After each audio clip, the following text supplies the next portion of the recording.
Thank you. There we go. So there are nothing to disclose. We really sought to better understand. If you think about all the controversies with mammography and debates about mammography, there are plenty that you could regard as legitimate, and they reflect different approaches to practice. But an emerging debate or an enduring debate is whether or not there's significant value to mammography or very little value at all. And because most of these estimates of absolute benefit derive from the same data, we decided to determine just how contextual is this. In other words, is it really a matter of expressing the same data in a different way? Now, this shows you that there's a 20-fold difference. If you look in particular at the Nordic Cochrane review, estimates that roughly 2,000 women needed to be invited to screening over a 10-year period to save one life, versus the Euroscreen group, which evaluated observational data from 7 population-based screening programs in Europe, concluding that about 90 women needed to be invited to screening over a 20-year period and followed for 30 years to save one life. Quite disparate estimates in terms of the absolute benefit, but 3 of these estimates are based upon the same data, the randomized controlled trials, and each of them derive the relative risk at being roughly about 20%.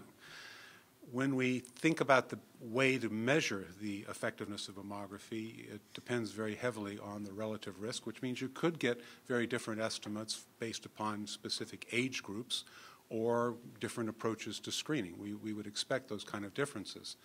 But again, all of these estimates are expressed using the same data, typically the randomized controlled trials of breast cancer screening. You also need to determine whether or not the estimate is based on invitation to screen versus actual exposure to screening. When we evaluate the randomized controlled trials, we do an intention to treat analysis. We compare women invited to screening with women not invited to screening, and that holds common biases such as lead time bias and selection bias and length bias into check. It gives us a good measure of efficacy, gives us a fairly poor measure of effectiveness, because commonly 30 to 40% of women in these trials never show up to get a mammogram. So the effectiveness measures are biased downward by non-attendance and deaths in the invited group that accrue to women who've never had a mammogram.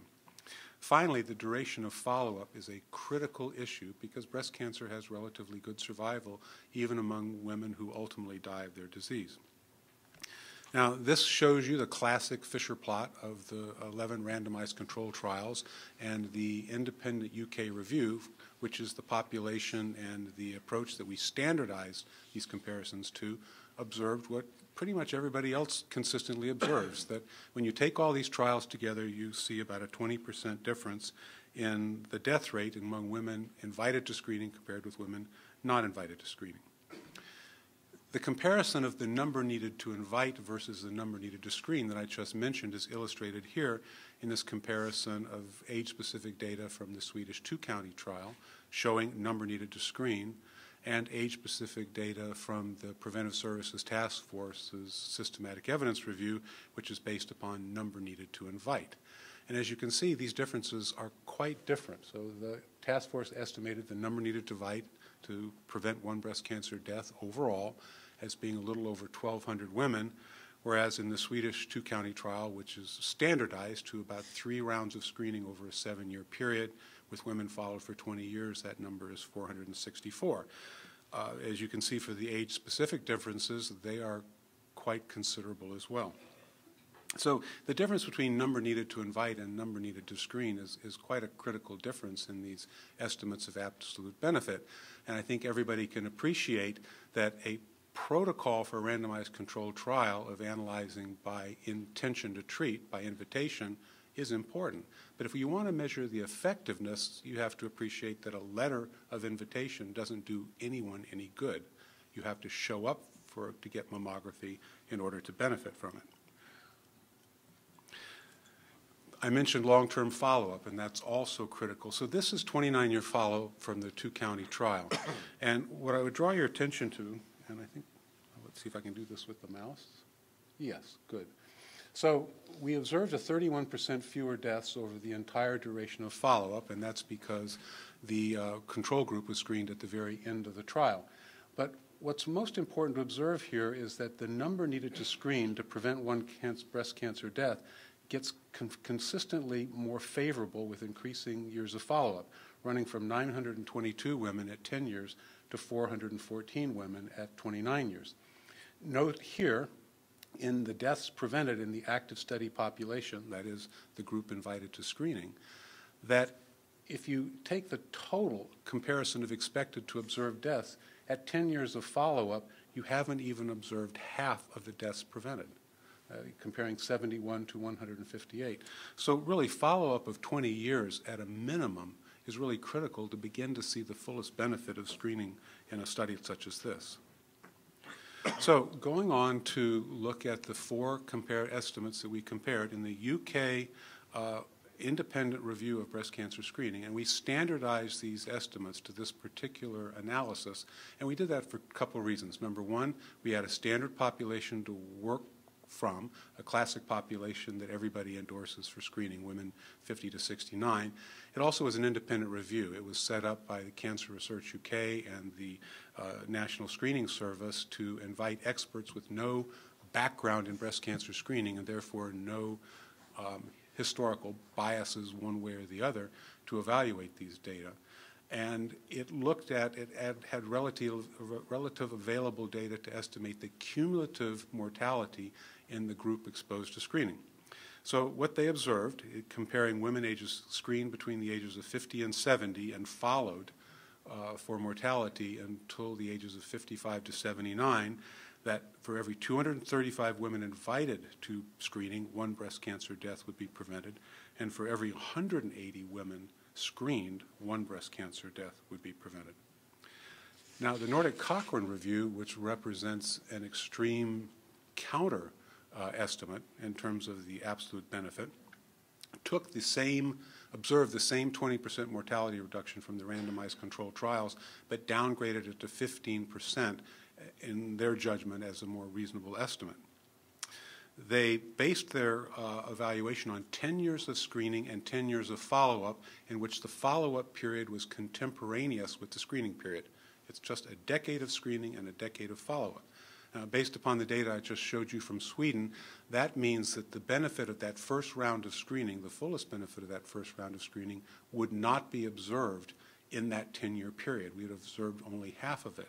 So in effect, truncating this duration of follow-up measurably inflates the number needed to invite to observe one breast cancer death. And they concluded that you had to essentially screen roughly 2,000 women ages 40 to 74 to save one life. So working backwards in the kind of adjustment that I've been describing, if you take their 15% and move it back to 20%, which most of the systematic reviews use, and then you estimate the number needed to screen instead of the number needed to invite, the 2,000 women invited to screening now becomes 1,100 needed to screen to prevent one breast cancer death.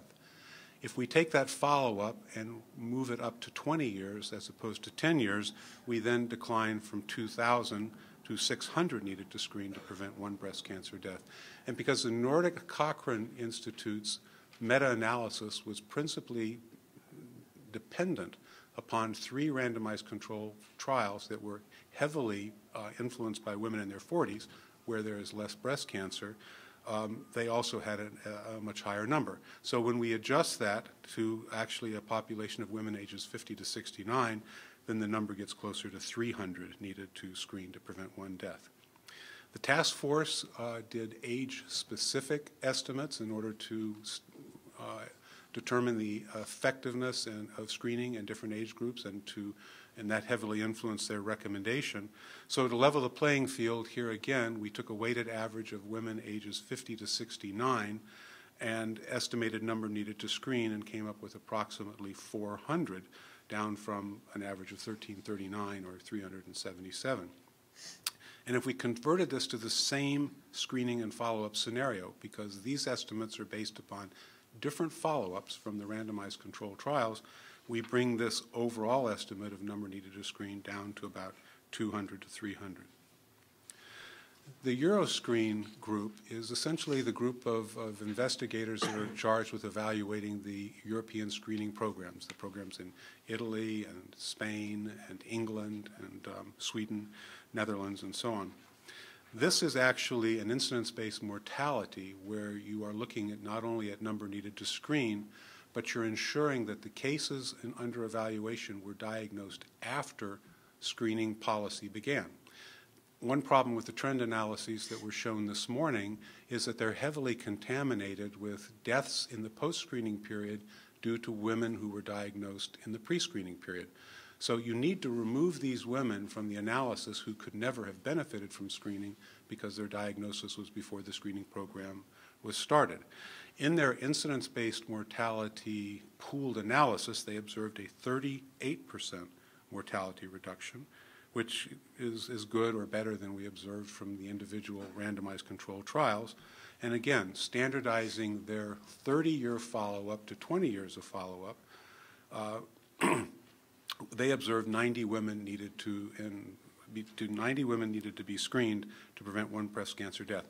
So here's what all four of these estimates look like when we show their original estimate of the number needed to screen or the number needed to invite to save one life to the adjusted. And again, you see here we go from a 20-fold difference, saying, for example, at the extreme, the Euroscreen group and the Nordic Cochrane review, down to about a 2.5-fold difference between these estimates, between 96 and 257. So in short, the absolute benefit, once you standardize it to a common population, a common screening scenario, and a common duration of follow-up, then these differences become really not so significant or important at all. Certainly not enough to question the value of mammography over a lifetime of screening. Now, with respect to harms, in the discussions about the balance of benefits and harms, the greatest harm that occurs in mammography screening, of course, is a false positive finding. But the harm that's the most common harm. The harm that everybody's most concerned about, of course, is overdiagnosis. And these estimates differ considerably. They range from 0 to 50% or more. We understand overdiagnosis. As was mentioned this morning, it can't be observed. Technically, it is a statistical concept, not a histologic concept, or otherwise it would be very easy to say, well, you have breast cancer, but you have a breast cancer that would never hurt you. So essentially, it also requires very, very long-term follow-up. And frankly, if we principally believe that overdiagnosis is a function of breast cancer screening, it's important to know who actually got a mammogram and who didn't. Now, this is the balance sheet of deaths prevented versus cases overdiagnosed from the 4 systematic reviews. The UK independent review estimated that 1 death was prevented for every 3 women overdiagnosed, for roughly a 19% overdiagnosis rate. The task force didn't actually estimate overdiagnosis. The Nordic Cochrane Institute estimated 1 death prevented for every 10 women overdiagnosed, but again, their estimate being truncated at 10 years is subjected to a significant amount of lead time.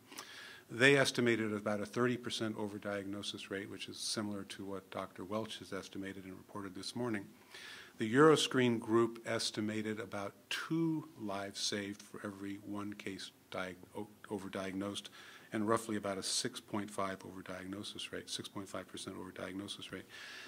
But as I emphasize, the critical issue is to remove effects on incidence rates that we know can affect them profoundly.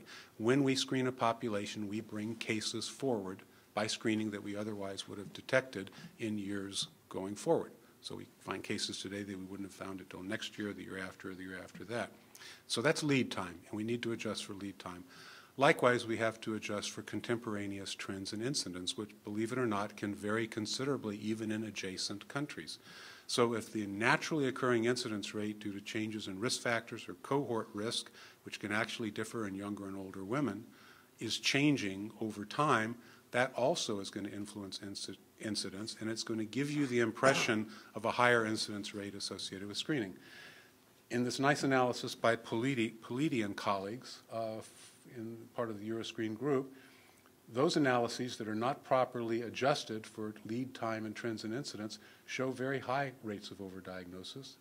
Those that are show very low, and these range from 0 and 10%, and on average, they estimated about a 6.5% overdiagnosis rate. That's the end of the presentation. Thank you very much. Questions then?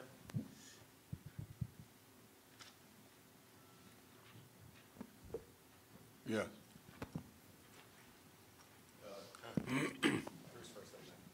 Bruce Jansen, Oncology Report. So the 3 reviews other than the UK's, they all presumably have sharp statisticians. But what's their reaction to your analysis? Are they saying, why didn't I think of that? Or are they saying, you've got it wrong? Well, they should be thinking that. Well, it's hard to say. I mean, mammography is controversial. I mean, frankly, all of you probably have observed that it takes on some of the same features, the debates, as global warming and other persistent debates. These issues in these systematic reviews have been pointed out in the literature over and over and over again. It doesn't tend to change or influence analyses. And frankly, this is, quite often, we see that scientists are just as vulnerable to motivated reasoning as anybody else.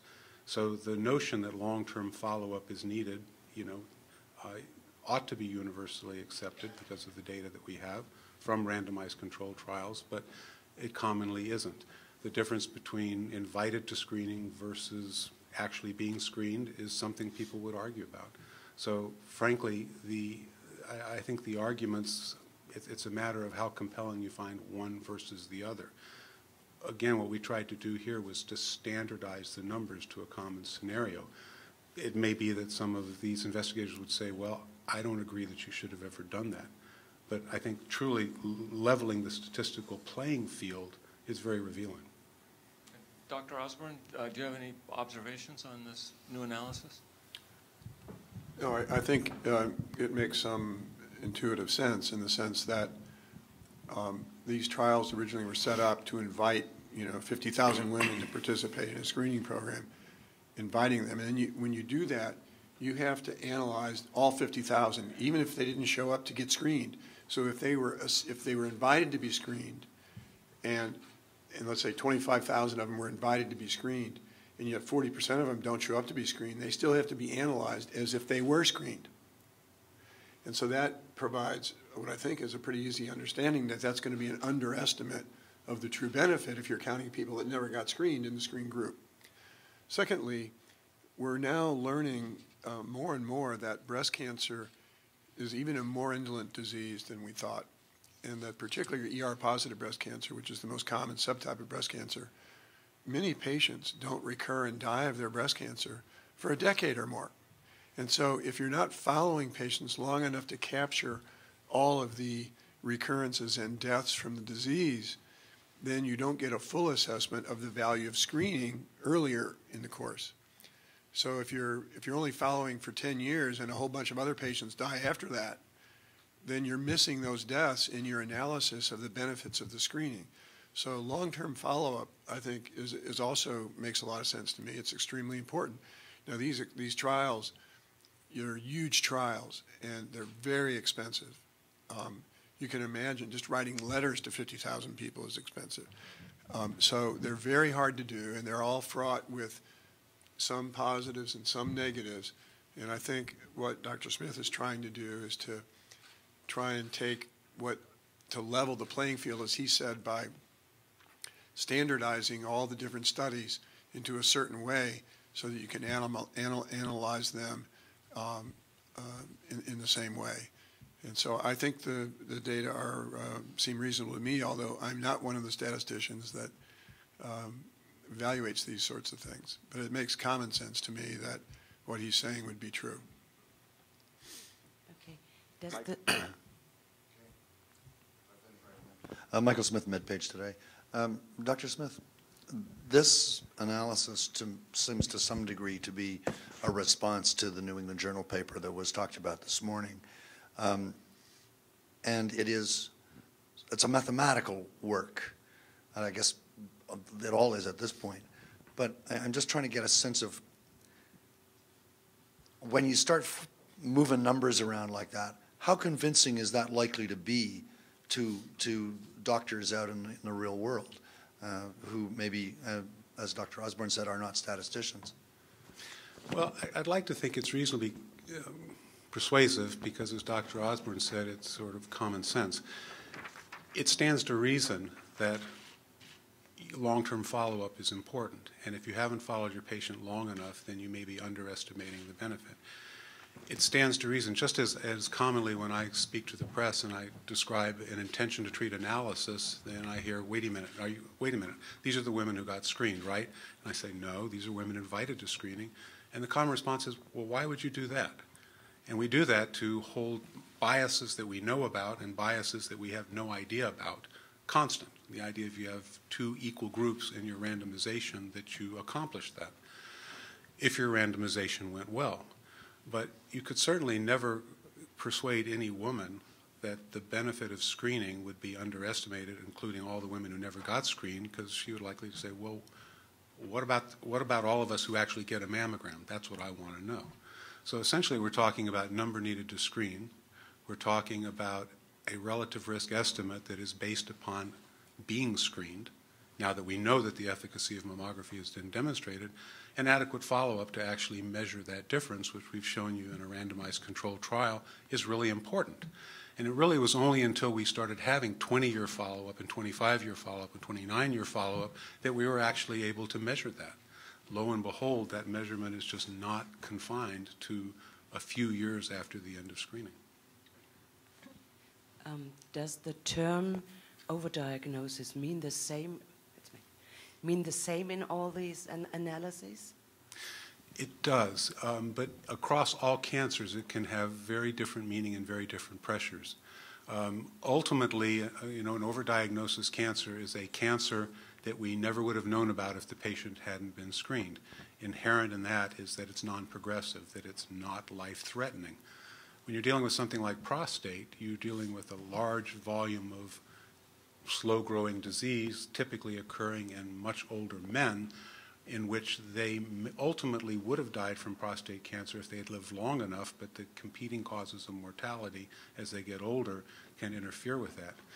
An important thing to remember is that breast cancer more commonly affects a younger cohort of women than the other leading cancers, which means this takes on somewhat different meaning when you realize that breast cancer is the leading cause of premature death among all cancers affecting women, and it's a leading cause of premature mortality among all causes. Dr. Smith, this may be a dumb question, but on one of your slides, you have the number needed to prevent one death. I presume one breast cancer death. Yes. These are all breast cancer specific mortality in these Yes, slides. yes, yes. Okay, thank you. We're ready for the next speaker, Dr. Thank you very much.